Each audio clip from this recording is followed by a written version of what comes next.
To understand what SEO, short for search engine optimization, is, we have to take a look at what search engines do first. In this video, we're going to talk about how search engines get the information they need to make their lists of results. So, let's take a look at some of the search engines. Of course, there's Google. Google is the market leader in search engines, with a reported global market share of 90% in 2019. There's also Bing, which is mostly popular in the States.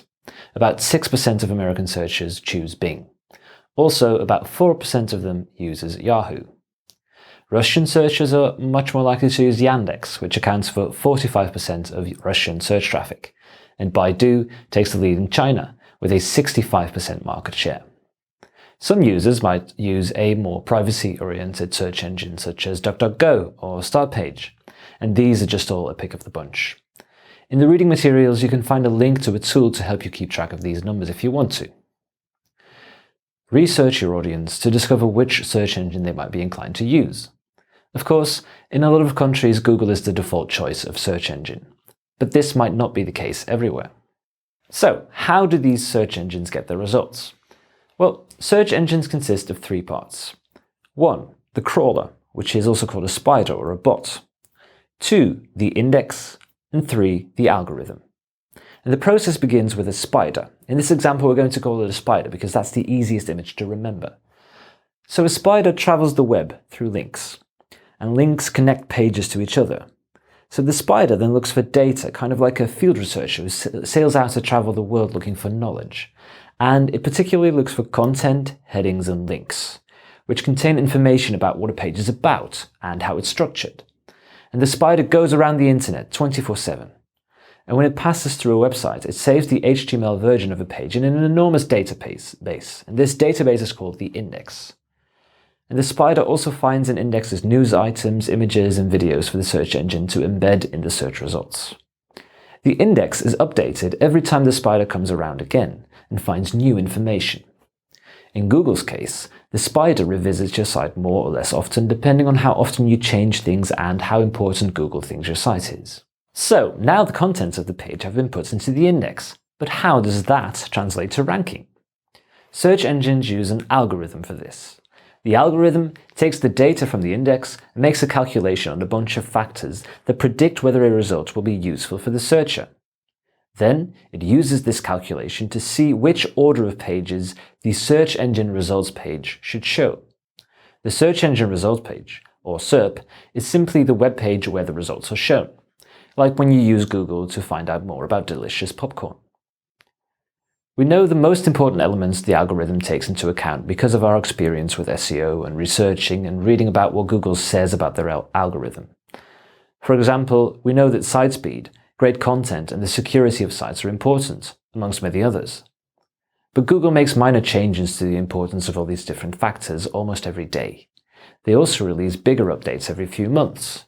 And these changes depend on what Google thinks best serves their users. We'll tell you more about what the algorithm looks for in a later video.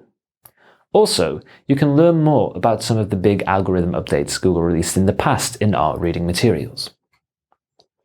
But how do you get your website index to be shown by the search engine? Well, spiders need to land on your page from another link. If there is no link, the spiders won't know your site exists.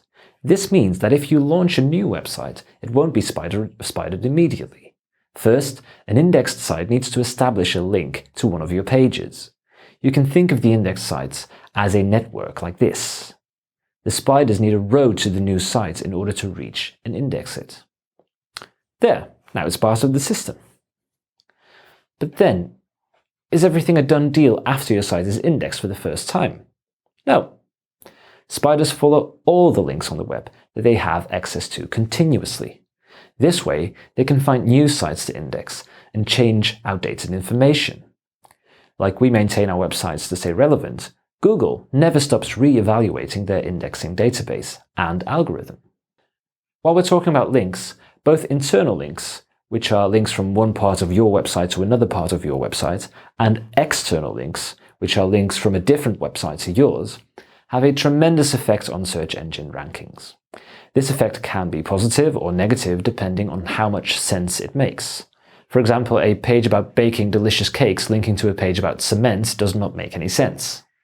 Linking to a page about different flavors of cake frosting matches the subject. And we'll tell you more about the effects of linking in the lesson about site structure. In conclusion, these are our key takeaways for this video. 1. Search engines consist of crawlers, which are also called spiders or bots, and an index and an algorithm. Number 2. Spiders follow links to collect info about websites, which they put in an index. And search engines then use an algorithm to turn the index contents into search results. And number 3, a spider needs a link from another website to yours to be able to find it. Okay, so now you know a bit more about how search engines work. In the next video, we're going to show you an array of different types of search result snippets that show up on the search engine results page and discuss their purpose.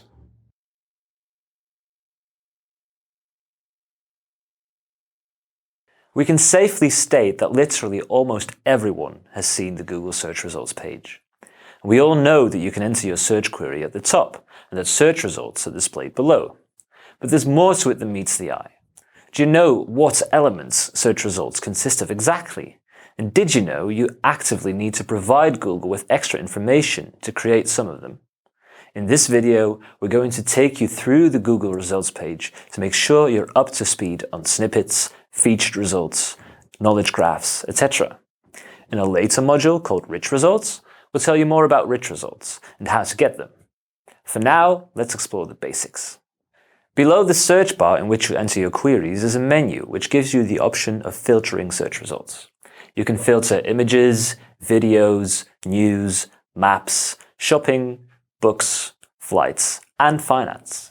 For some companies, it's interesting to optimize specifically for one of these options. However, the all option is far and away the most important one, so we'll focus on that. The first couple of results are often taken by advertisements. Companies pay Google to show up in these places. Sometimes there are 3 ads and sometimes there are none at all. It all depends on whether companies are willing to pony up the sum Google has determined for that keyword. The cost of advertising is related to the popularity of the search term. Ads are recognizable by the little green box containing the word ad. And sometimes the results are set apart and you can see the word sponsored above it. This can happen when you're shopping for clothing, for example. If you want to advertise on Google, you should check out Google AdWords. For now, we'll leave it at that, because search engine advertising is a separate field from SEO, which we at Yoast do not focus on. The organic results are our bread and butter. SEO is all about trying to claim that #1 spot in this part of the Google search results page. Research shows that as much as 1/3 of the total traffic comes from the #1 result, and 17% comes from the second result. That means that about half of the searchers click one of the first 2 results. Moreover, 90% of the searchers doesn't get beyond the first page of the search results. And the numbers steadily decline for each result. So being at the top of the search results is hugely important. Now, let's explore what these search results consist of. We call every separate search result a snippet. And a standard snippet consists of 3 elements: the title in blue, a URL or slug in green, and a meta description in black. In the meta description, you should give a clear description of what your page is about. Your meta description should entice users to click the result, so it's hugely important. With our plugin, you can determine the title and slug and give Google a suggestion for the meta description. Sometimes there's more to these snippets than just these 3 elements. In that case, we call the snippet a rich snippet. And you'll learn more about the rich snippets and other rich results later in this course. Sometimes a snippet is set apart from the regular search results all the way at the top of the page. This is called a featured snippet. A featured snippet is a highlighted search box that answers the question you type into the Google search bar. Featured snippets often appear as a paragraph or a bulleted list, accompanied by an image. And if you perform voice search, Google may read out the information in the search results. As voice search is becoming increasingly popular, it's becoming more and more important to aim for featured results. The knowledge graph box appears on the right side of the search results. Let's look at the Yoast knowledge graph, for example. According to Google, this information is retrieved from many different sources, including the CIA World Factbook and Wikipedia. Like featured results, information from the knowledge graph can be used to answer spoken questions in Google Assistant and Google Home voice queries. We'll go into knowledge graphs in more detail in the module on rich results. An answer box appears somewhere between the organic search results.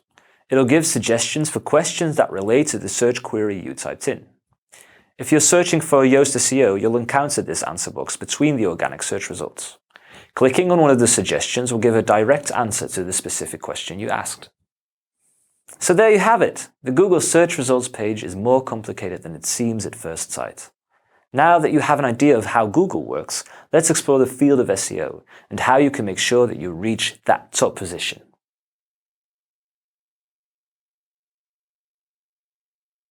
In this video, we'll explain what SEO means, and we give an example of what that might look like for a beginning website owner. First things first, let's talk about what SEO, short for search engine optimization, means. Search engine optimization is improving sites to make them appear high in the search results of a search engine, such as Google or Bing. These rankings are decided by the search engine algorithm we mentioned in the previous lesson. In this course, we mostly focus on Google, because they're the most popular search engine platform right now. But it's also good to consider what optimizing for other search engines, such as Bing or Yahoo, could offer you. So let's talk about some factors that come into play when Google's algorithm sorts the order of snippets they present. We distinguish two different types of factors: on-page and off-page factors. On-page factors are, you guessed it, elements on your own website, like site structure, content, and speed optimizations. Off-page factors, on the other hand, aren't present on your website. They include things such as links from other websites and social media attention. There's a lot of discussion about what's important and what isn't important when it comes to search engine optimization. At Yoast, we believe that it's best to create a long-term SEO strategy that is focused on the user of your website. In order to understand why we believe this, we have to talk about Google's mission. Google's mission is to organize the world's information and make it universally accessible and useful. To help Google achieve their mission, we have to be user-focused. In other words, if your website is awesome, search engines want to show it to people because it helps their users find what they're looking for. Let's take a step back. We explained how SEO is about improving sites to make them appear high in the search results of a search engine. But how does SEO work in practice? Let's take a look at what a beginner might do when starting out with SEO. Let me introduce you to Linda. Linda is an ambitious potter who wants to expand her business and start a blog site about the work she does. This way, she hopes to establish some internet presence, which she hopes will inspire people to buy her ornate vases and build a bigger network. She puts in hours of work designing a beautiful site. She does it all by herself and she feels very proud. Yet, she discovers that the site doesn't get as much traffic as she would like. Linda wants to improve her site's ranking on Google so more people will find it. But she's not sure how.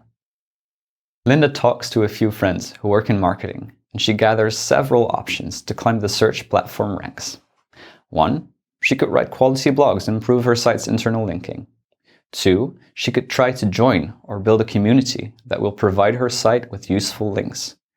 Or 3. She could improve her site speed. She decides to start off writing and publishing a blog about how traditional Dutch pottery inspires her, because her shop customers have been asking her questions about that. She also writes a detailed how-to on building your own mini oven for baking pottery in your backyard. She was about to build one for her friend anyway. Linda puts relevant links to her own site in her blog. For her next move, Linda decides to scour internet forums for like-minded pottery bloggers, and she makes some new friends. By creating a community, they can help each other out, not only by providing each other with links that make sense, but also by inspiring awesome new content. Lastly, she texts her tech-savvy aunt for some help. In exchange for a pottery lesson, her aunt shows Linda how she can optimize her website speed. The load time of her page decreases noticeably just by downsizing some of the pictures she was using. Happy with the changes, Linda coaches her aunt in shaping her first bowl on the pottery wheel. At first, her ranking doesn't seem to change much, but Linda continues working on her website. She diligently and holistically maintains her posts and pages. Sometimes it's hard to combine with her crafting. She has a well-organized calendar to help her out. After some time, the search engine seems to pick up on her expertise and bumps up her ranking. Sweet success. As you can see, focusing on all kinds of different aspects of your website can help improve your rankability, which is why we advise practicing holistic SEO. But what does that entail? We're going to take a look at holistic SEO in the next video.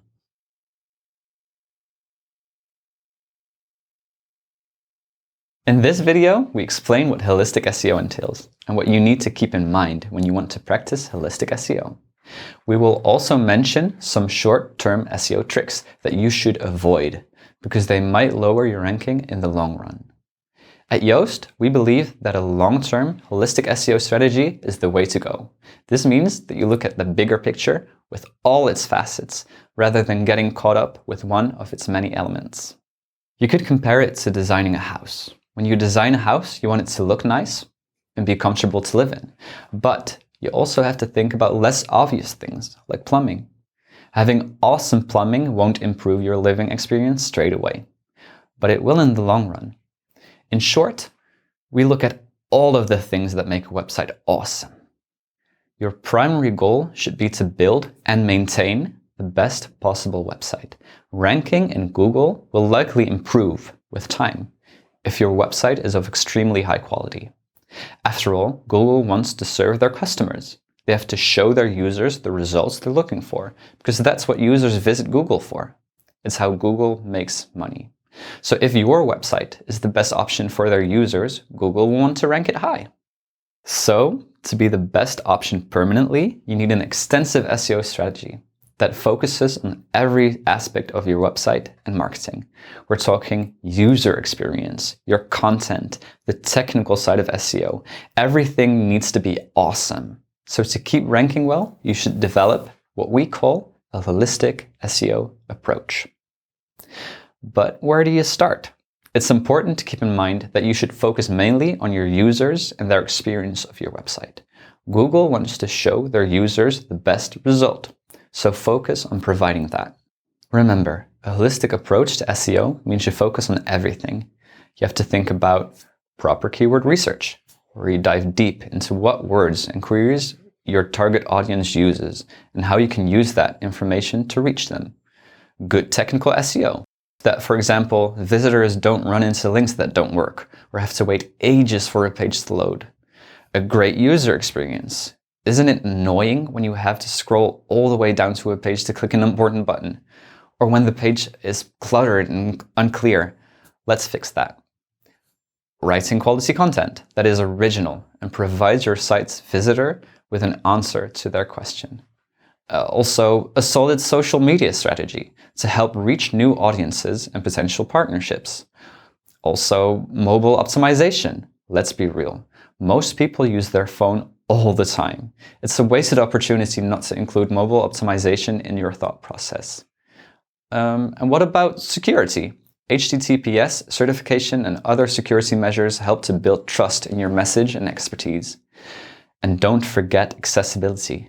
Everyone deserves to be able to easily access your content, whether they're visually impaired or unable to navigate your site with a mouse, for example.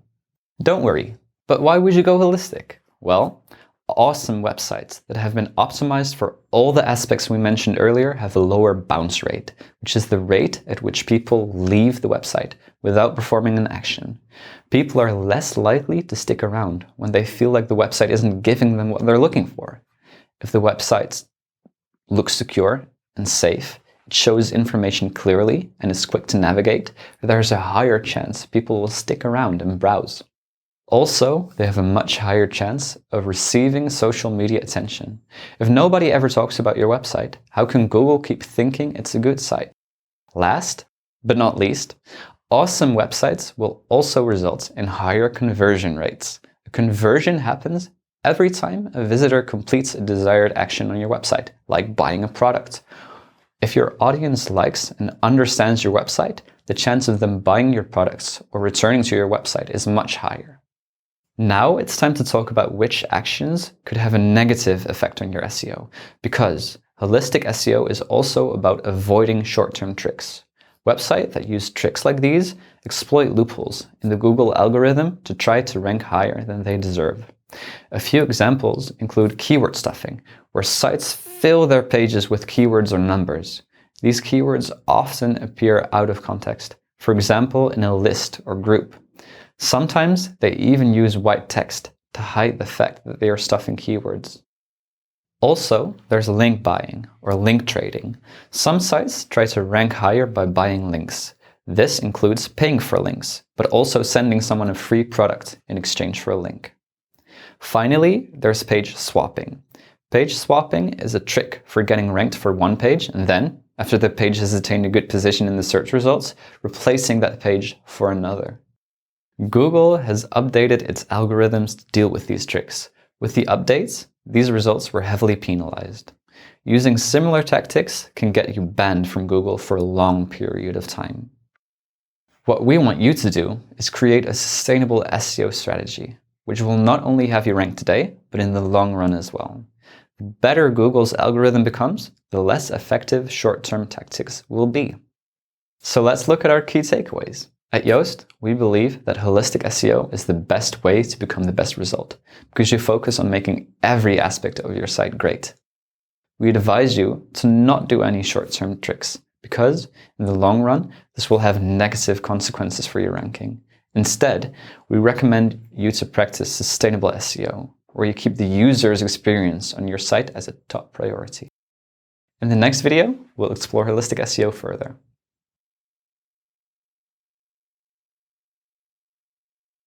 Let's dive a bit deeper into holistic SEO by exploring a metaphor. Now at Yoast, we're big fans of Legos, so I'm going to tell you how SEO works by telling you why Lego is awesome. And it starts with the right user experience. Now, when you open the largest box of Legos, like this Taj Mahal set Yoast builds at our Yoast Lego Building Day, what you get is a very big book which tells you which packages are going to build which sections of that enormous box that you're about to build.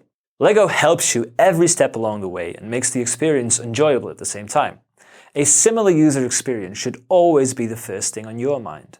Your user should feel at home on your site. So, how can you make your user feel at home? There are a host of factors which we can identify, but there are 3 factors I want to explore in detail, and which we'll also go into in the rest of this course. The first one is site structure. The second one is technical excellence. And the last one is great content. So first of all, site structure is an important factor. How does a new visitor know where to go? How does a regular visitor know how to get to the specific piece he wants to get to quickly? The easier this is for users to do, the easier it is for Google as well. If a user can't navigate through links from related pages, neither can Google. In that case, how is Google supposed to know what pages are important? You should take the user and Google by the hand by implementing a clear site structure. We also need technical excellence. Imagine you have 2 completely identical sites content-wise. The better maintained one will always rank better. This comes down to the smallest of details. So going back to Lego, if you see this picture and then you see the next one, you'll notice that there's a slight difference. This is only a small difference in one specific area, but that one bit makes all the difference when you look at the total. There are so many sites on the web that have so many errors, like 404 pages not found errors, which can make it much more difficult for Google to crawl the site. You have to maintain your site. You have to review and fix those 404s. You have to review your old content and fix errors and make sure that all of this works. Because if you don't, you'll have to call in the fire brigade. One of the other technical things that has to do with good UX is that being slow is no longer an option. Years ago, Lego would throw all the pieces into one big sack and give you a book, and you'd have to find all of them. They've since realized that if you get a very big box, it's actually easier to split that into smaller pieces, so you can build a smaller piece and then open the next sack and work on your second piece. This all has to do with speed. For you and your website, being slow is no longer an option. We'll come back to site speed later in this course. The third thing that you really need is a good story. Take, for example, this restaurant, which has an entire story within. If you look at this ground floor, for example, there are a man and a woman sitting in front of each other, with this woman holding a glass of wine and the man holding a ring. And there's a waiter walking in with a bottle of champagne, and he's running. And he's coming to congratulate them because they've just gotten engaged, probably. So this is a story that LEGO tells within its box. This entire story is, it would have been needed to sell that box, but it makes it so much better. So to translate this to you and your website, what are you doing to make sure that people talk about you?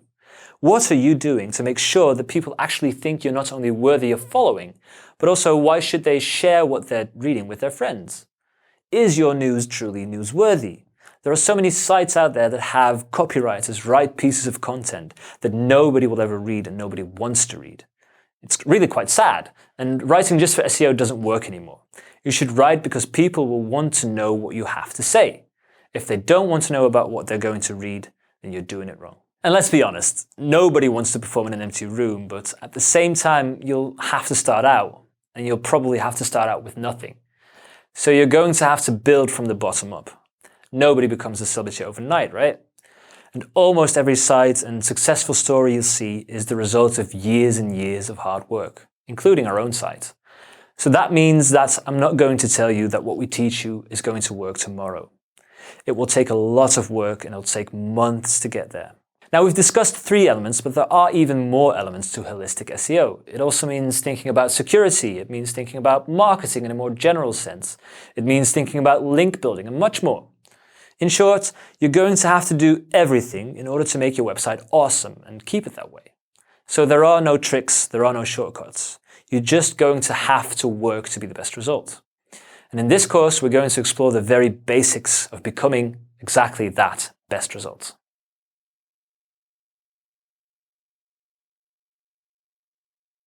As you might know, our mission is SEO for everyone. It doesn't matter whether you're a large company or a small website. We think that everyone should have the opportunity to rank in the search engines. And that's why we offer 2 versions of our Yoast SEO plugin. A paid version, which we call Premium, and a free one. In this video, I'll focus on the features of the free plugin. How can Yoast SEO help you optimize your WordPress site? Okay, let's start with our most important feature, keyphrase optimization. If you don't know yet what a keyphrase or keyword is, don't worry, we'll come back to it later in this course. Let's first explore how our check works. If you use our plugin, you will find Yoast SEO here. If you click Focus Keyphrase, a field will appear in which you can enter the keyphrase you'd like your post or page to rank for in the search results. After you entered your keyphrase, we run a check on your content. We check, for example, whether you've used your keyphrase often enough, but not too often, and in the right spots. Green, orange and red bullets indicate what you did well and what needs improvement. The feedback that comes with the bullets tells you exactly how you can improve your post. In the free plugin, you can only optimize for one focus keyphrase. In Yoast SEO Premium, you can optimize for synonyms and related keyphrases as well. Another helpful check is our readability analysis. Online readers tend to scan rather than read. So if you want your readers to get to the end of your blog post, you have to make sure that your text is easy to read. Don't make your text more difficult than you have to. Our readability analysis gives you feedback on how to make your copy as clear as possible. Not only for your audience, but for Google as well. Let's move on to another very convenient tool, the Yoast SEO Snippet Editor. Thanks to this tool, you can see through the eyes of the Google user. What will your post or page look like in the search results? A snippet consists of an SEO title, a URL and a meta description. But we'll tell you more about all these things later in this course. For now, what's most important is that you know that you can easily edit your snippet here. And that you can toggle between a mobile and a desktop preview. If you don't know how to optimize your snippet, our SEO analysis gives you practical feedback related to your SEO title, slug and meta description as well. Yoast SEO also gives you full control over your breadcrumbs. Breadcrumbs are clickable links that are usually visible at the top of a page or post. They look like this. These breadcrumbs show visitors that are in the SEO blog section of our site, for example, and more specifically in the Content SEO subsection. Every one of those links is clickable, which allows users to easily navigate our site. Unfortunately, your breadcrumbs can get messy, for example if a post falls under multiple categories. Think about it. How can you control which category is shown in your breadcrumbs? Our plugin can help you out. It allows you to set a primary category for each post. This way, you can determine the taxonomy for every single page on your website. Finally, I want to mention 2 more features of Yoast SEO that are a bit more technical. The first has to do with duplicate content, and by that we mean that you show the same content on different URLs. For example, if you sell products in different colors and sizes, you have a different URL for each product variation, but the description of the product stays the same. And this may seem harmless, but as a matter of fact, it can really hurt your rankings, because duplicate content confuses Google. Yoast SEO solves this by letting you indicate one URL as the original one. We call this the canonical link. And that way, Yoast SEO makes sure that your content is always found under the URL you want it to be found under. And last but not least, Yoast SEO rolls out the red carpet for the search bots, making it super easy to crawl your site and find everything. Basically, our plugin takes care of all the technical stuff for you. But if you're really into the technical aspect of SEO, there's more to explore. With Yoast SEO, you can edit your robot.txt and htaccess files, clean up your URLs, and generate and update your sitemaps. Okay, now you know that our free plugin helps you to optimize different elements of your site in order to boost your SEO. Remember that our plugin can do your SEO for you. What it can do, however, is make it as easy as possible to work on your site's SEO. Our premium plugin makes it even easier. In the next video, we'll show you how.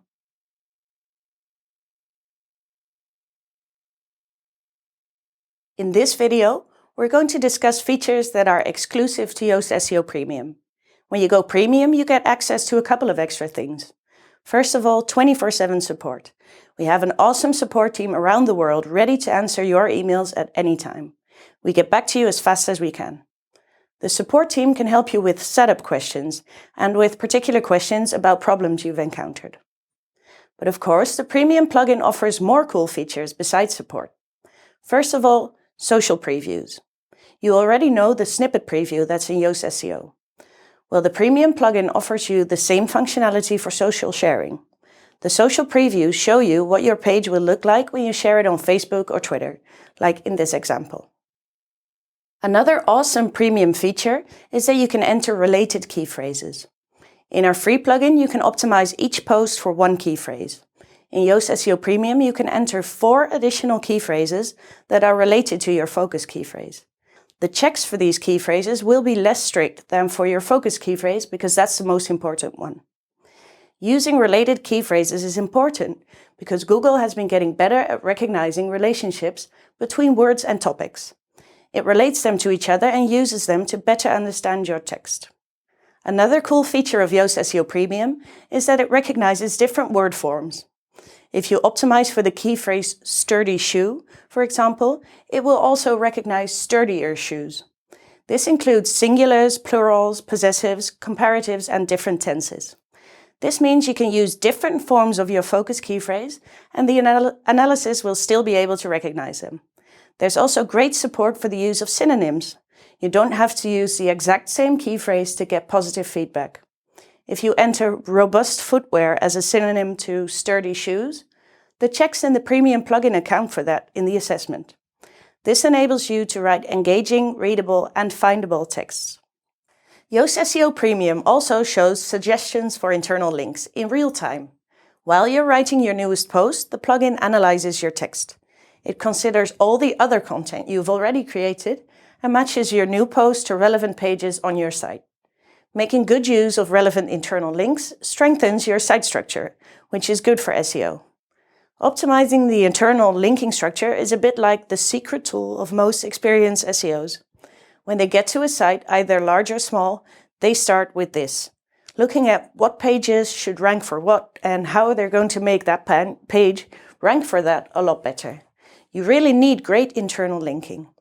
The internal linking tool in Yoast SEO Premium helps you by suggesting possible links. This will help you reach the full ranking potential of your website. The premium plugin also gives you more insights into your content, like which words you've used the most on a page or in a post. We just count the words, which sounds pretty simple. Well, it is simple. It can give you very valuable insights to further optimize your post. For instance, it might make you realize that you're writing about one word a lot more than the focus key phrase you were actually aiming to write your post about. With that in mind, you can adjust your text and focus more on the key phrase you chose. Another premium feature is the Redirect Manager, which helps you to create proper redirects. Setting redirects might sound easy, but WordPress itself doesn't offer that functionality. Yoast SEO Premium makes it super easy to redirect a user from one URL to another when they visit your site. The Redirect Manager also looks out for redirects that you might need. So when you delete a page, it'll ask you, hey, you've just deleted this page, where should I redirect to? Or if you've changed a category name, it will ask you if you want to redirect the old category URL to the new URL. This feature helps you keep your site nice and clean. Last but not least, when you buy Yoast SEO Premium, all of Yoast becomes ad-free. In the back end of your site, we usually show some ads to highlight our services and products. We find them as annoying as you do, but we need to sell to be able to continue making the awesome stuff we do. So when you go premium, we remove all those ads. This also makes the back end easier to use for your clients. So we've discussed the premium features of our plugin. We'll explain them further in the rest of this course. Now, what you need to understand is that all of these premium features are awesome when you actually want to make an effort to optimize your site.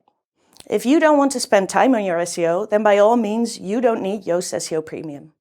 If you're up for spending some time in your SEO and optimizing your website, Yoast SEO Premium will save you an awful lot of time. Good luck!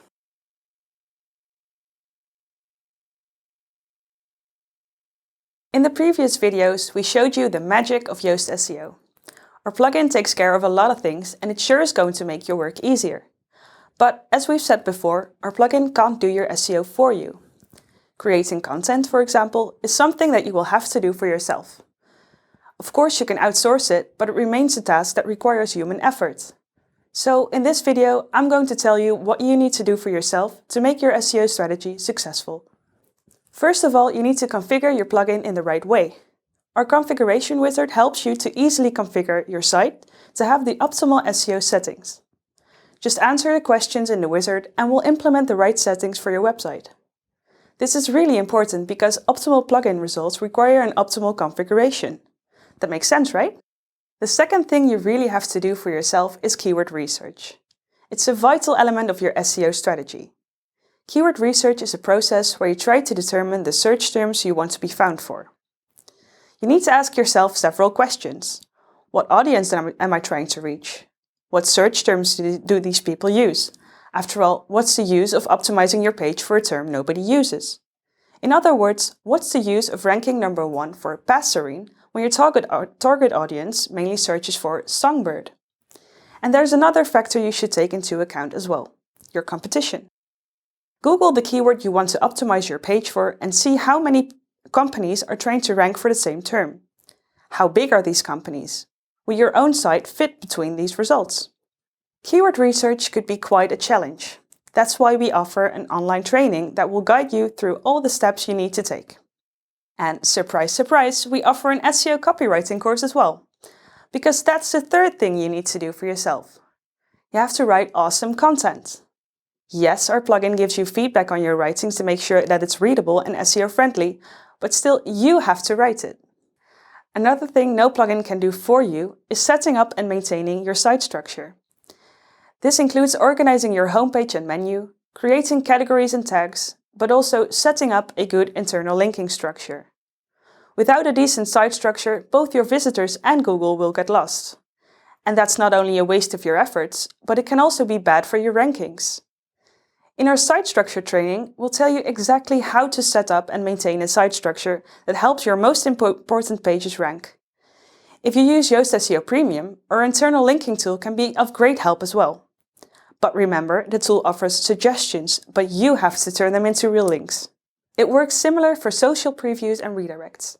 Our premium plugin will help you create great posts on Facebook and Twitter, but still they need to be written.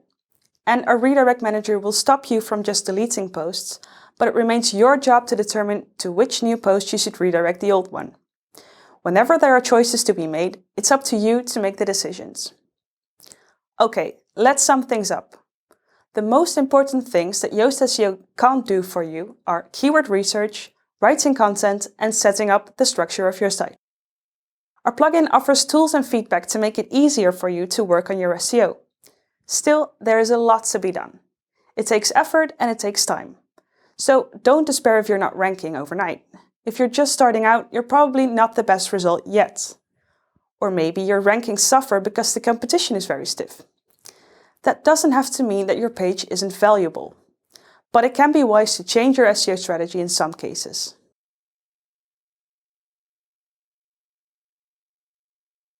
What is a keyword? When looking for information about keywords in relation to SEO, you get bombarded with information about keyword research. And of course, keyword research is very, very important. It's also important to know what a keyword is exactly. And that's the thing I want to discuss in this video. What is a keyword? Some also call it a focus keyword. And a keyword is a word that describes the content on a page best. It's a search term that you most want your page to rank for.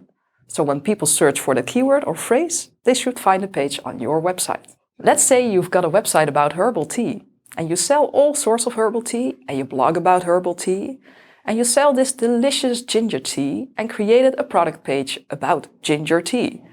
Now, what kind of search term do you want to be found on? What kind of words do you think people will use in search engines to find you? What would a search query look like? Well, probably ginger tea, because that's the word that reflects what's on the page best. And if you should explain the bottom line of your content, how would that look? What words would you use? And that's your keyword or key phrases if they're multiple words. And we tend to use the word keyword all the time, but we don't necessarily mean it's only one word. Keywords usually consist of multiple words. So in this video, when I talk about keywords, I usually mean a phrase rather than a single word. Now, why are keywords important? And one of the things Google looks at is content. It's the words you use on your pages. And now picture this. If every word on, let's say, a blog post about ginger tea is used 2 times, then all words are sort of equal importance. Google won't have a clue on what words are important and what words are not. And the words and keywords you're using are clues for Google. It tells Google and other search engines what the page or post is about. So if you want to make your keywords clear to Google, you need to use it fairly often. But Google isn't the only reason why keywords are important. Actually, it's less important, because your focus should always lie on the user, on your visitors and potential clients. And with SEO, you want people to land on your website when using a certain search term or keyword. You need to get into the heads of your audience and use the words they use when they are searching. If you use the wrong keywords, you'll never get the visitors you want or need, because your text doesn't match what your potential audience is searching for. But if you do use the keywords people are searching for, your business can really thrive. So if you see it like that, your keywords should reflect what users are searching for. And with the wrong keywords, you'll end up with the wrong audience or none at all. And that's why having keywords is really, really important. Now, how do you use keywords in your pages and posts? There was a time where you could add a lot of keywords to your pages and posts, so-called keyword stuffing, and you'd rank in search engines. But a text with a lot of the same keywords in it is also very annoying to read. And because users find these texts terrible to read, Google finds it terrible. And that's why you can't rank in Google with keyword stuffing anymore. So what are the rules of thumb here? First and foremost, it's very important that your content is easy to read. Of course, you should use your keywords in your text, but don't overdo it. Usually, a keyword density of 1 to 2% is fine. And make sure you use your keywords balanced throughout the text. So don't put all your keywords in the first paragraph, but mention it a few times throughout the article. Use your keywords in subheadings or a couple of subheadings. That depends on the length of your page or post. And use the keyword in your page title, the first paragraph, and in your meta description. Now, you can imagine that some keywords have more competition in search results than other keywords. Keywords that only consist of one word are very common and generic and will probably have a lot of competition. And we call these keywords head keywords. And while these keywords can probably generate a lot of traffic to your website, because a lot of people use them in search engines, they are also the toughest keywords to rank for. And another downside of focusing on head keywords is that it might not always reflect what the page is about. So when I'm searching for the keyword tea, what do I want? Do I want to buy tea, or do I want to learn more about tea? So while head keywords might generate a lot of traffic, the chances that my page fits the visitor's need is actually smaller. Just focusing on head keywords might not be your best strategy. Optimizing posts and pages for more specific keywords is essential as well. And that's where mid-tail and long-tail keywords come in. Mid and long-tail keywords are more specific and less common because they focus more on a niche. And the longer and more specific your search terms are, the easier it will be to rank for them. And we'll discuss long-tail keywords some more in our video about keyword research. So now we've determined what a keyword is. And in the next video, we'll go into keyword research. We'll explore everything you need to take into account when setting up a successful keyword strategy.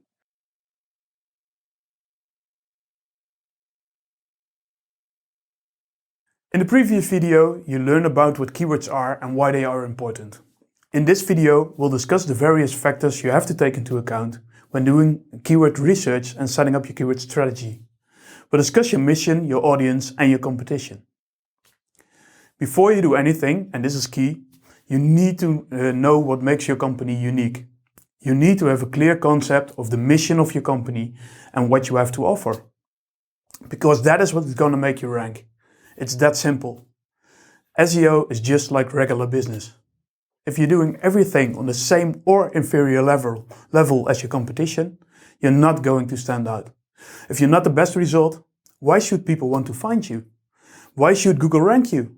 This seems simple, but this factor is often forgotten. We often hear people say, we can't come up with meaningful keywords. If you struggle with that, take a step back and look at your business at large. What do you have to offer? What is your mission? What are your core values and strengths? How can you branch out from your core selling points to very specific bits of information or service which you can use to stand out from the crowd? You don't have to be better than your competition at everything, as long as you identify enough things to build a keyword strategy around. For smaller companies, this means that you probably have to be better at the things bigger fish haven't thought of, or actually aren't actively looking to do. If you can't come up with anything, you have bigger problems than just coming up with keywords. Once you've determined what you have to offer, it's time to consider your audience. In the end, SEO is all about making sure your users are able to find you. So the first thing you have to do is to find out what words your potential audience uses to find the information they are looking for. Let's consider an example. At Yoast, we think of a courses platform as Yoast Academy. So at first sight, it seems very logical for us to optimize for the keyword Yoast Academy. However, when we analyze traffic data, it turns out that our audience uses Yoast courses way more. So it makes much more sense to optimize for that term. Every company has its own internal vocabulary, which often doesn't match the vocabulary of its audience. Therefore, you should always choose your keywords from the perspective of your audience. You can use Google Trends to research how often search terms are used compared to other terms. Lastly, you simply can't devise a proper keyword research strategy without taking your competition into account. Too often, websites optimize for terms they have absolutely no chance ranking for. So you need to research your competition. You can go all overboard and make a thorough analysis of the competitors in your field, and that can certainly be worthwhile. But let's stick to the basics for now. It's quite easy to get a general idea of your SEO competition. Just Google some search terms you would like to rank for and see what companies show up and where you rank. How big are the companies you are competing with for top 3 rankings? Would your company fit between these results? This is all quite easy to determine using just the Google search results. But be wary, you can't just trust the search results because Google tailors them to your search history. So logically, your site is going to come up higher for you than for others. You can use an incognito screen to circumvent this, although there's still a local search component even in an incognito screen. If that is a problem for you, you should consider using VPNs to mask your location. Big sites can rank for the most general terms, and smaller sites within a very specific niche can do the same. Of course, it's also easier if you're writing in a language that is not spoken all over the world. For most smaller sites writing in English, however, the general rule of thumb is this. Start with a big set of long-tail keywords, which have little traffic, but you can rank for more easily. And then work yourself up in the ranking, step by step. Once you've gained some SEO authority, start optimizing for more general keywords. And in the end, maybe you will even be able to rank for your head keywords.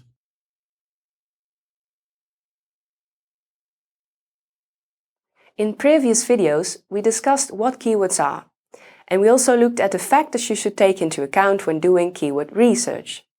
In this video, we'll show you how you can use the Yoast SEO plugin to optimize your chances of ranking with your focus keywords. Yoast SEO has a specific input field for your focus keyword in the Yoast SEO meta box underneath your post, as you can see here.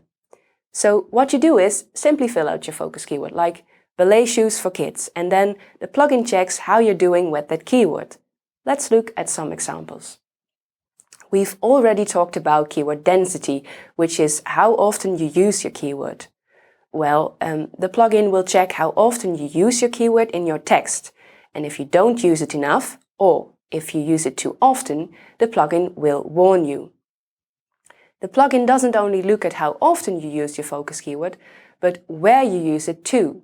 You should use your keyword in the first paragraph, in the SEO title, in the meta description, in one or more subheadings, and ideally also in the URL. In short, while filling out your focus keyword, the plugin will tell you to what extent your blog post is SEO friendly for that specific focus keyword. That's what the focus keyword functionality does. But how do you know what focus keyword to put into the input field? Well, if you have Yoast SEO Premium, there's a nifty little tool that can help you called Insights. Right below the SEO feedback we've just looked at, you'll see a list of words you've used frequently in your text. The words that we list there are often the most important words in your article and can be of great help when you're unsure what your focus keyword should be. But of course, it's even better to know what your focus keyword will be before writing the article. So, how do you go about this? As we've seen before, while choosing a focus keyword, you should consider both your competition and your audience. And you can use tools like Google Trends to see which word your audience is using. So in this example, I checked whether the focus keyword or snippet preview was used the most. And the one that won is the one that I optimized my post for with the plugin. As we've discussed before, you can always Google your keywords to see what the results currently look like. And you should ask yourself every single time with a focus keyword, am I going to stand out between the results that come up? And lastly, it's very important to use a focus keyword only once. So if you're going to optimize a post for a specific focus keyword, you want that post to be found. And if you're going to optimize 2 posts for the exact same focus keyword, Google will not know which one to show in the search results, and they will both rank lower. So you should only use a focus keyword once. Let's look at some key takeaways from this lesson. Firstly, the Yoast SEO plugin gives feedback on your use of the focus keyword you filled in. It looks at how often and where you've used your keyword. You can use the Insights tool for inspiration if you're using Yoast SEO Premium. And you should always use your focus keyword for one post only to make sure you're not competing with yourself. Good luck!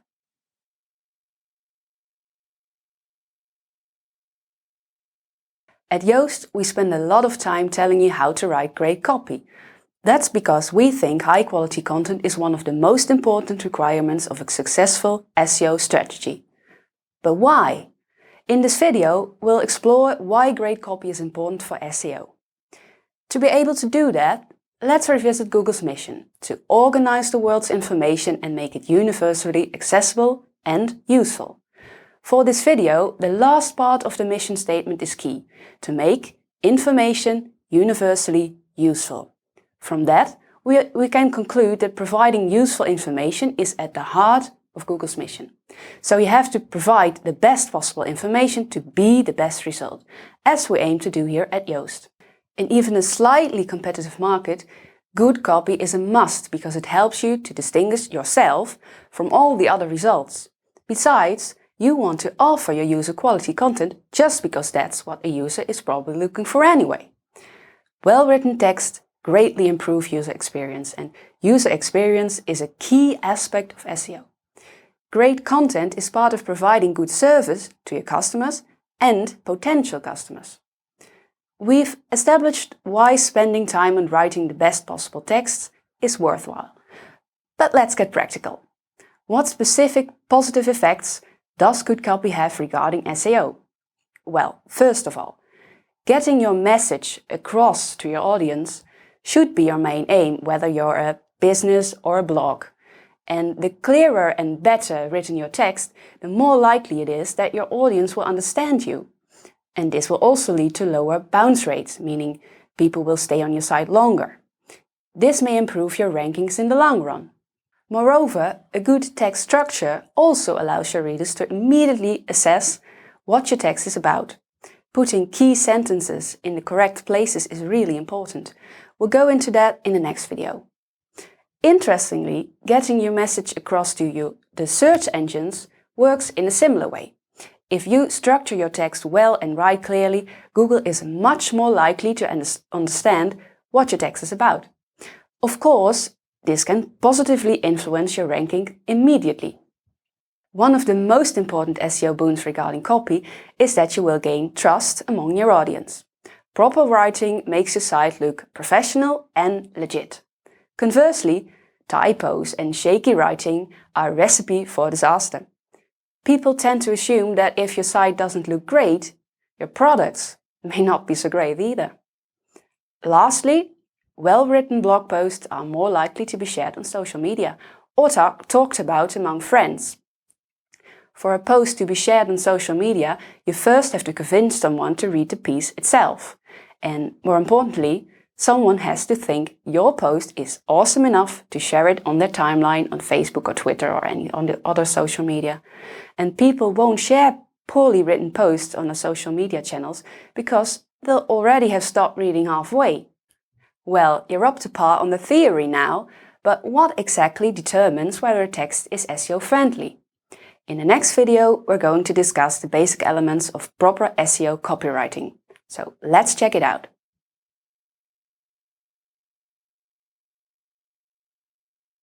In the previous video, we've discussed why writing high-quality content should be a key aspect of every SEO strategy. But how do you do that? In this video, I'll explain 3 elements high-quality and SEO-friendly content should have. At Yoast, we try to combat the notion that SEO is just a trick. SEO is so much more, and it should be a long-term strategy.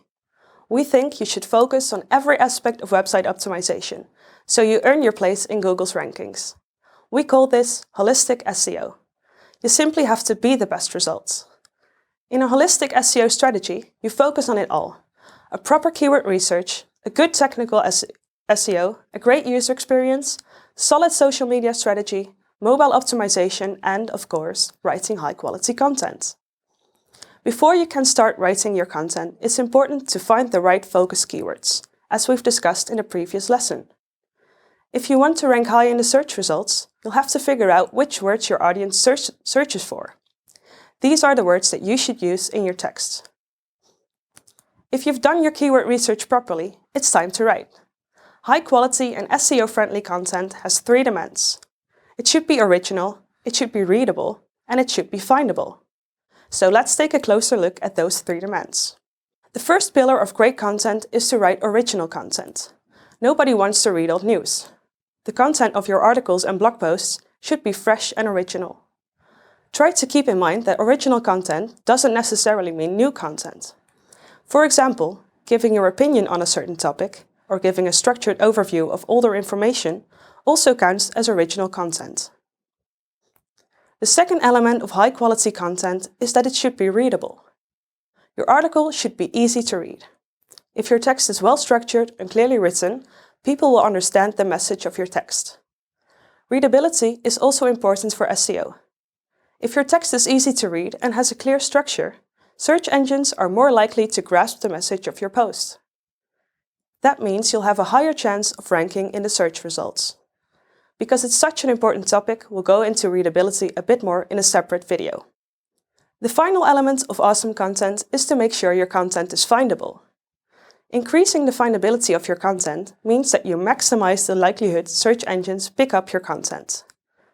You can increase the findability by making sure you use your focus keyword often enough and in the right places, such as the SEO title, subheadings, the first paragraph, and a meta description. Our Yoast SEO plugin can really help you to make your content findable. If you've written an article, you should take a look at the SEO analysis in the plugin, where you will find feedback on the findability of your text. But keep in mind, findability should never compromise the originality of your idea, nor the readability of your text.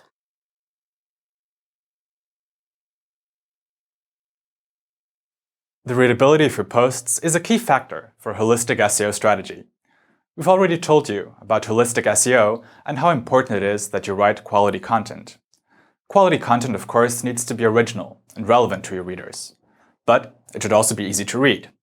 Let me first tell you what we mean when we talk about content that's easy to read. I'll then explain why readable content is extremely important. So, what makes a text readable? First of all, a readable text is a text that is well structured. It should have an introduction, a body in which you convey your message, and a conclusion. Within this bigger structure, the text needs to be divided up further into paragraphs that reflect your ideas and arguments. These paragraphs need to be preceded by subheadings that clearly state the content of each paragraph. Furthermore, make sure to start each paragraph with a topic sentence. The topic sentence is the most important sentence of that paragraph. It will give the reader an idea of what the whole paragraph is about. The following sentences in the paragraph will then elaborate on that topic sentence. In addition to these structural elements of your text, you also should consider stylistic elements. Your text should be pleasant to read. So whether it comes to your choice of words or sentence structures, go for short and clear rather than long and convoluted. Write sentences that are not too long and which are clearly marked by transition words. Transition words are words such as in contrast, additionally, or therefore. These words give your readers direction when reading the text. Finally, don't go overboard with complicated terminology. Don't stuff your sentences with long, hard-to-read words when you can also use simpler words to achieve the same effect. So, as you can see, text structure and style are things that you need to think about on multiple levels of your text. But why is it that readability is so important for your SEO strategy? Well, most importantly, you really want to focus on your audience and their reading experience. You want to write an article that is well structured and pleasant to read. You want your readers to understand the message of your post quickly and without too much effort. That way, you will not only entice readers to click through from the search results to your website, but they'll also be more likely to stay on your website. Making a text more readable is not about dumbing down your content. It's about making your posts as accessible as possible. It's about avoiding unnecessary complexity in your writing. You can still tackle complex issues in your posts, but it's part of the writer's job, your job, to break down complex ideas and make them clear and easy to understand. Additionally, it's important that your text is scannable. For this, think about your own reading behavior on the web.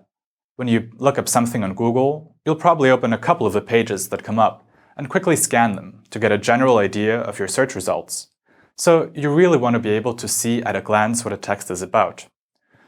Splitting up a text into paragraphs that are preceded by subheadings makes it easy for your readers to decide whether or not they would like to read your article, or which parts they want to read. The same goes for topic sentences. People tend to read the first sentence of every new paragraph as they're scanning through the text. So make sure to incorporate these elements to make your content easily scannable for your readers. And then there's also Google's ranking algorithm to consider.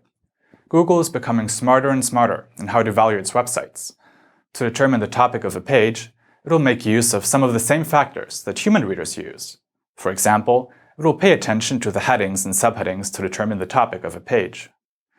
Similarly, voice search is becoming more and more important. When you use voice search on your phone or on Google Home, for example, you might get a spoken result for your search term. In that case, you don't want to have to listen to extremely long sentences. If clarity is important when reading a text, it's even more important in order to grasp a spoken message. I hope that I've been able to convince you that it's crucial to write texts that are easily readable. Readability really ranks.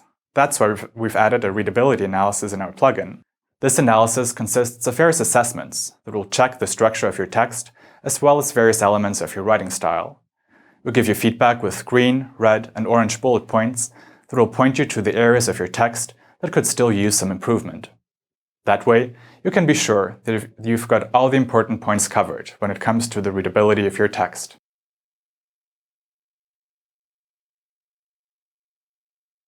A good site structure helps both your visitors and Google navigate your site.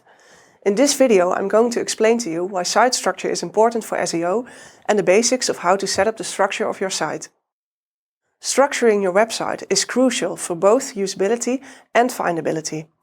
Many sites lack a sound structure to guide visitors to the product they're looking for. You need to make sure your visitors get to where you want them to go. Having a clear site structure also leads to better understanding of your site by Google, so it's incredibly important for your SEO. Let's take a closer look at why structure is so important for your website. The structure of your website has a significant impact on its user experience. If visitors can find the products and information they're looking for, it's more likely they become customers.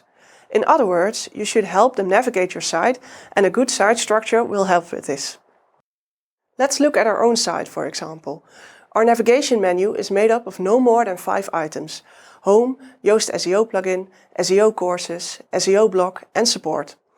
Everything we have to offer falls under one of these 5 categories. This keeps our menu clear and easy to grasp. Navigating should be easy. You need to categorize your posts and products so they are easy to find and new visitors instantly understand what you're writing about or selling. That's why right below our navigation menu you can see our most important products, followed by recent posts on our blog. You should really take your visitor by the hand and guide them. Secondly, site structure is also of great importance for SEO. A solid site structure vastly improves your chances of ranking in the search engines. We think there are 3 main reasons for this. First of all, it helps Google understand your site.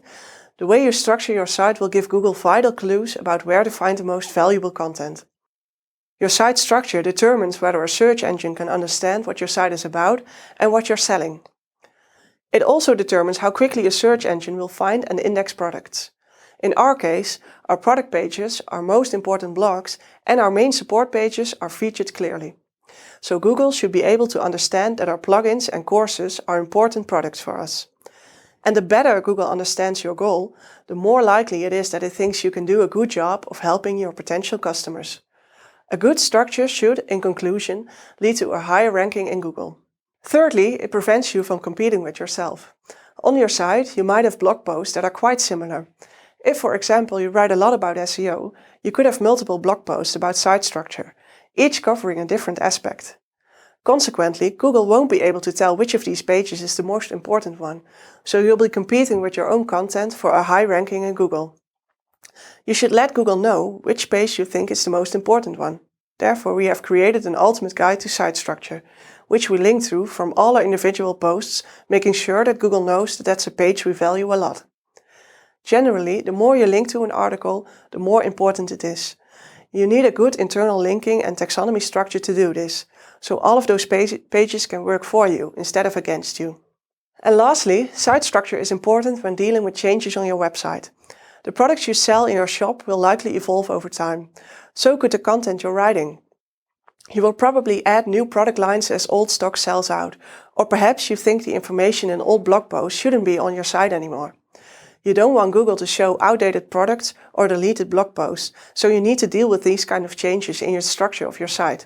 You can use categories and tags in WordPress to make your site clearer to users and search engines. If you've not yet divided the blog posts or product pages on your site into categories, you should, right away. Make sure you add these categories to the main menu of your site. Each category should be about the same size. Adding tags will also help your site structure. They are similar to categories, but there is one key difference. Categories are hierarchical. You can have subcategories and sub-subcategories, while tags have no hierarchy. Let's look at an example. The ultimate guide to site structure falls under the category of content SEO. This is because site structure is an element of content SEO, just like keyword research and copywriting. But the article has tags too, for example, internal linking and site structure. These aren't categories. Site structure does not fall under internal linking. But they are important SEO terms, and someone looking for these terms will definitely be interested in this article. So we need to be able to connect that term to this article. That's why we tag the article with them. Try not to create too many tags. If you add a new unique tag to every post or article, you're not structuring anything.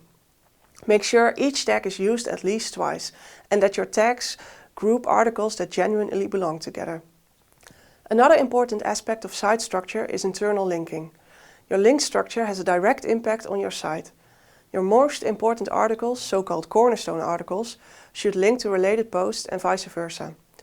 Cornerstone articles should be the articles you link to from many of your blog posts, but more on these cornerstone articles in the next video. Because you're linking from pages that are closely related to each other content-wise, you're increasing your site's chances of ranking. Linking this way will help search engines figure out what's important by showing them what's related and what isn't. So let's review our key takeaways. 1. Site structure is important for navigation. 2. Site structure helps Google make sense of your site. 3. Site structure is important to tell the search engines which articles are important. 4. Site structure helps you deal with old content. 5. You should use categories and tags to structure your site. And 6. Internal linking helps search engines understand what pages on your site are important.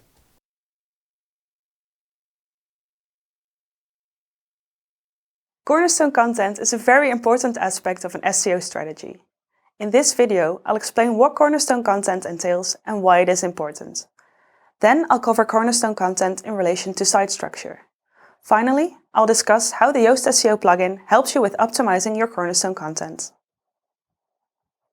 So what exactly are cornerstone articles? Cornerstone articles are the most important articles on your website. These articles directly reflect the mission of your company, and you definitely want to rank for them. You should choose your cornerstones carefully. Think of 4 or 5 pages you would like someone to read if they first visit your website. These articles should be the cornerstones of your site. In other words, they should form the basis of the topics you discuss on your site. For example, at Yoast, we write ultimate guides for every important SEO-related topic. We have ultimate guides for site structure, SEO copywriting, mobile SEO, blogging, keyword research, etc. These are our cornerstone content articles. You should write cornerstone articles about the keywords you definitely want to rank for. In general, cornerstone articles should be lengthy articles which are timeless and very regularly updated. Cornerstone articles should definitely be informative articles where you explain something to your audience. You want them to understand more about the topic, or you want them to use the information by putting theory to practice. Even on a webshop, cornerstone content should be informative rather than focused on convincing people to buy your products. For example, you could give your readers information about the uniqueness of your products or about the use of the products. Now that we know what cornerstone content is, let's dive into the importance of cornerstone content. Cornerstone content should play a significant role in any SEO strategy. It can be rather hard to rank for search terms that are very popular. A cornerstone approach could help you tackle those competitive search terms. If you write a lot of articles about similar topics, you need to tell Google which one is the most important. Otherwise, you'll be competing with your own content for a place in the search results. If you provide the proper internal linking structure between your posts, you can show Google which article is the most important. This article can be a cornerstone article. So where should cornerstone content be on your site? We like to think of a site as a pyramid. The homepage is on top, important articles are just below, and regular blog posts make up the basis of the pyramid. Cornerstone articles should appear very high in your site's pyramid. Ideally, someone would be able to click from your homepage to your cornerstone articles instantly. You should link all your other posts about similar topics to that particular article. Such an internal linking structure will increase the chances of your ranking in Google with your cornerstone content article. So we've seen that there are 2 important factors for a successful cornerstone approach.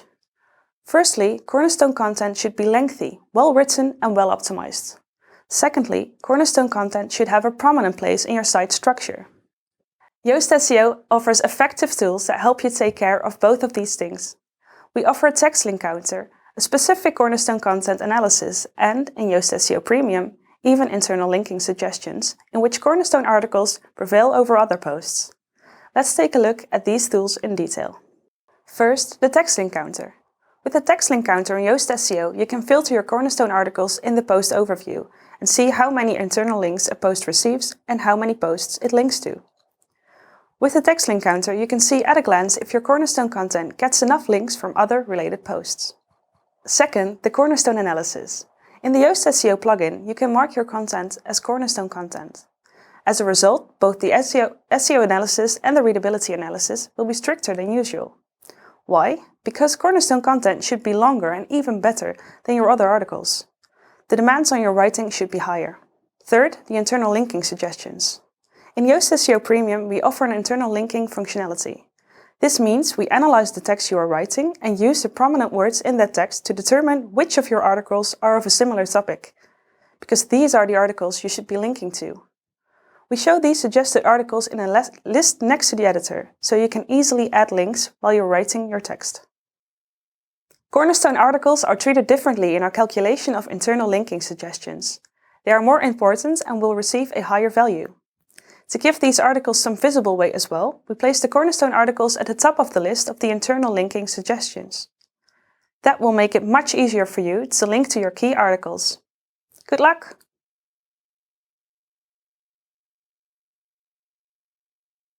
As mentioned in the first module, a search engine like Google uses crawlers, also named spiders, robots, or simply bots, to follow links. When the crawler finds your site, it will start to read posts and pages on your site.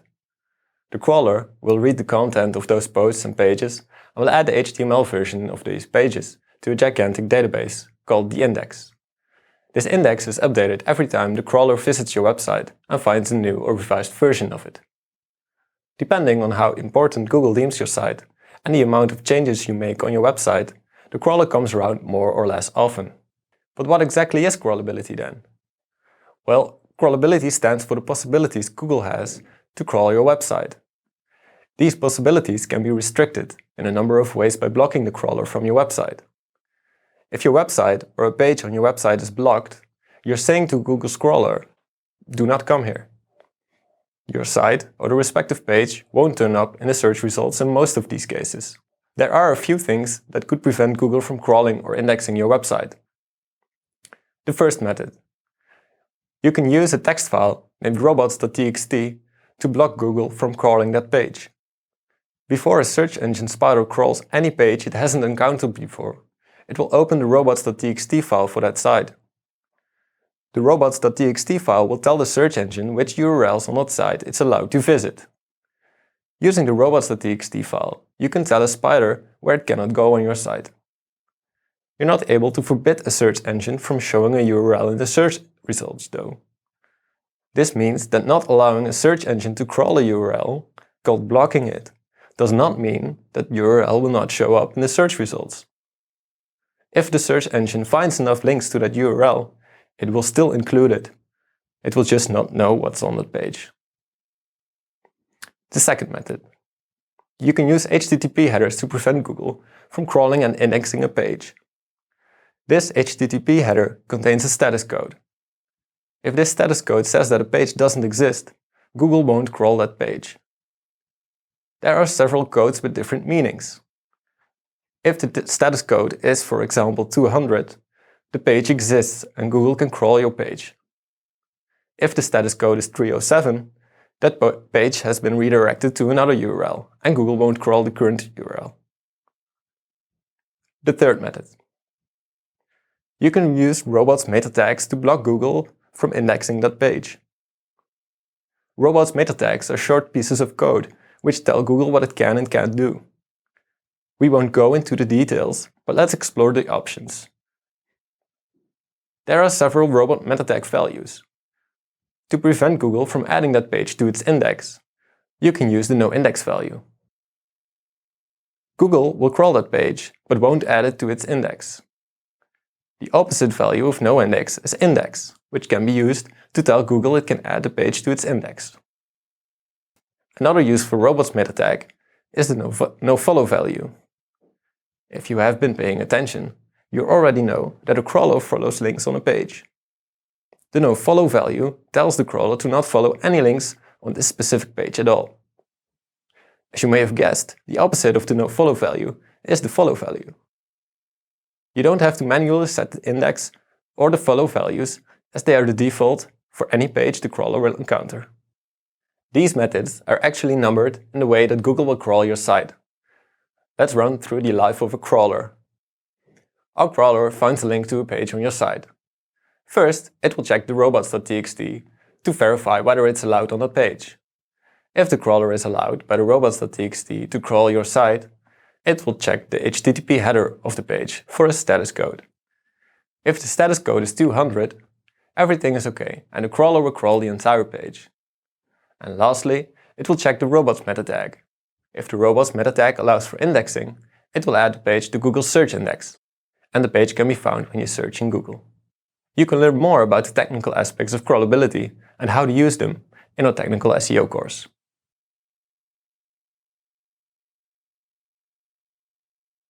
In this video, we're going to dive a bit deeper into rich results. Rich results are simply any search results that offer more information than the standard search results.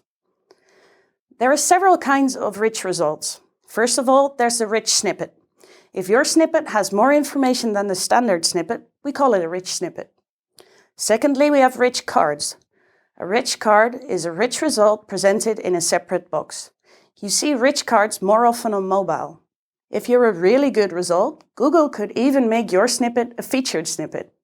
This can happen, for example, when someone is Googling a question and your site is giving the answer directly. Google will then put your search result in a box right at the top. Lastly, the Google Knowledge Graph we discussed in the earlier video is also a rich result. First, let's look at a couple of examples of rich snippets. Now let's break down a chocolate chip cookie recipe. The first thing you see is an image of a delicious cookie. Also, there are 5 stars, which are orange if the recipe is really good. Both of these really catch the eye. Then there's additional information like the preparation time and the number of calories. All of this information really entices the searcher to click the result. Rich snippets work great for recipes. In fact, it has become almost impossible to rank for recipes in English without having a rich snippet. You can have rich snippets for all kinds of sites though. If you search for funny videos, all of the videos in the search results show a thumbnail of the video, the upload date and the person who uploaded it. If you search for a band, chances are you'll get a list of upcoming gigs showing the dates and venues.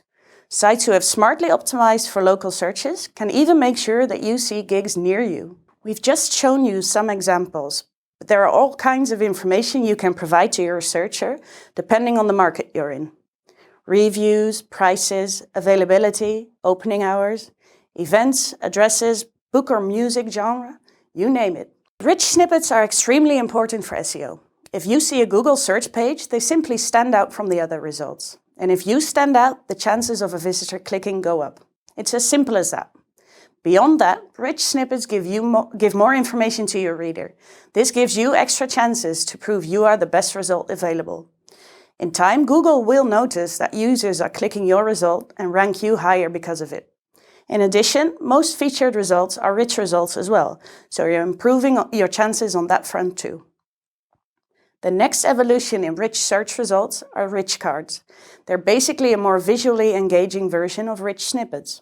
Google uses the same data to create rich snippets and rich cards. Sometimes the meta description is not included in the rich card. A rich card is even more enticing to click on because it looks so much different from a standard snippet.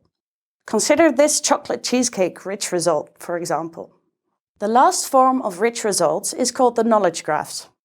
There are 2 types of knowledge graph, the standard knowledge graph and the local knowledge graph. Standard knowledge graphs are relatively rare. They're mostly limited to larger companies and celebrities. For these knowledge graphs, Google draws on external sources to provide information. You really have to be quite well known to get those. They're extremely useful for SEO purposes because they contain a lot of information and dominate the source page. Like this knowledge graph here about basketball player LeBron James.